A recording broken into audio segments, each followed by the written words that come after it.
The restaurant's soft, golden lights should have felt warm, but there was nothing comforting in the way my wife looked at me. Her eyes cut straight through me, and before I could slide my chair closer, she muttered under her breath, "You embarrass me. Sit away." It wasn't loud, but the words hit like a slap. I froze mid-smile, the tiny one I'd been practicing all day, hoping she'd look at me like she used to. I forced my chair back. The legs scraped the floor with a shrill squeal that drew a few glances from nearby tables. She looked away quickly, pretending she hadn't spoken. I settled farther down the booth, leaving an empty space between us. I tried to laugh it off, trying to swallow the humiliation, but the knot in my chest tightened. Ever since her promotion, Emily had changed. She used to brag about me. Now I felt like a burden she had to drag along.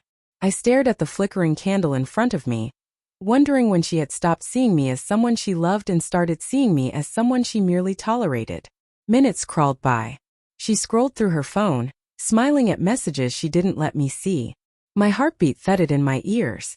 Was I jealous or just desperate? A woman approached, balancing a purse on her shoulder. "Excuse me," she said with a polite smile. "Is this seat taken?" I shook my head. "No, you can sit." She slid into the booth beside me, the scent of jasmine and something floral drifting over. She tucked a strand of dark hair behind her ear and glanced at the empty space between Emily and me. "Date night?" she asked, her voice soft, friendly. I swallowed. "Something like that?" Emily finally looked up. Annoyance flickered in her eyes as she noticed the newcomer.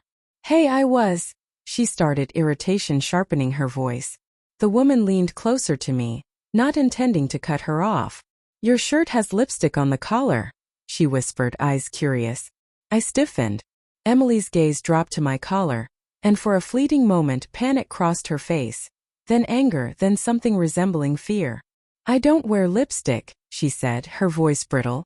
My stomach sank. I hadn't noticed anything on my collar, and I certainly hadn't been kissed. But Emily had, her lips in a bold red shade tonight, applied carefully in the car while checking the rearview mirror more than usual. And the smear on my collar was unmistakably pink. I brushed at it with trembling fingers. My breath turned cold. "Maybe the waiter bumped him," Emily muttered, looking away too quickly. "We haven't even seen a waiter yet," the stranger said. "You just sat down." Emily shot her a glare that could silence a room. The woman noticed my tension and lowered her voice. "Sorry, I didn't mean to cause trouble." "You didn't," I whispered, but Emily's silence spoke volumes. We ordered food, though neither of us had an appetite. My mind replayed moments I had tried to ignore. Her late nights, her sudden obsession with phone privacy, the way she pulled away whenever I reached for her hand. Still I stayed quiet. I wasn't ready for the truth. Not yet. The woman beside me tried to make small talk, sensing the icy tension. "I'm Nina," she said. "Hope I'm not intruding." Emily's forced smile looked painful. "Well, we were trying to enjoy some alone time," she emphasized. "Alone? Like a warning." Nina turned to me. "You look like you could use a friend." Those simple words threatened to break me. I nodded slightly, afraid my voice would crack. Emily's phone buzzed. Her hand snatched it up. She turned slightly away, pretending to check the menu while typing a quick response. I leaned just enough to glimpse the screen. A heart emoji flashed in the chat. Someone named H. I felt every nerve in my body ignite. "Work?" I asked. She clenched her phone. "Yes. Someone from the office. Someone you send hearts to." My voice shook. She didn't answer. Instead, she rose abruptly, grabbing her purse. "I need some air." She left without looking back. The door swung shut behind her, leaving the scent of her perfume and the weight of suspicion in her absence. I stared through the window as she reached the sidewalk. A sleek black car pulled up.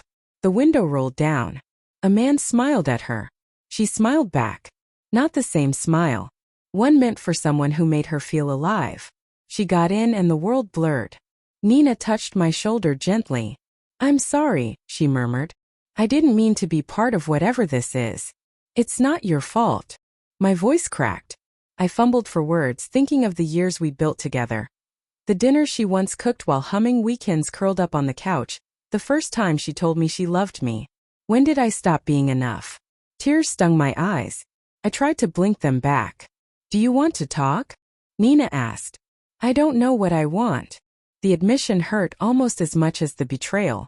The restaurant felt too small, too loud, too full of witnesses to my humiliation. My legs trembled. I can't sit here anymore. Nina nodded, understanding without judgment. Let me walk you outside. We stepped into the night air. The city hummed around us like nothing had changed, but everything had.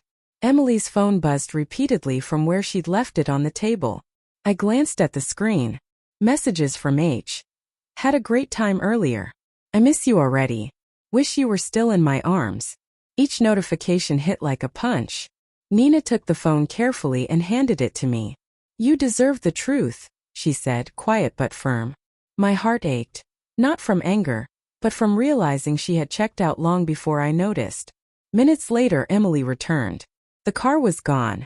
She looked startled to see me standing outside, holding her phone. Her eyes widened. She opened her mouth, searching for an excuse, anything. But there was nothing she could say to undo the words I had seen or the pain she caused. I inhaled slowly, my voice barely above the breeze. I would have forgiven so much if you had just talked to me.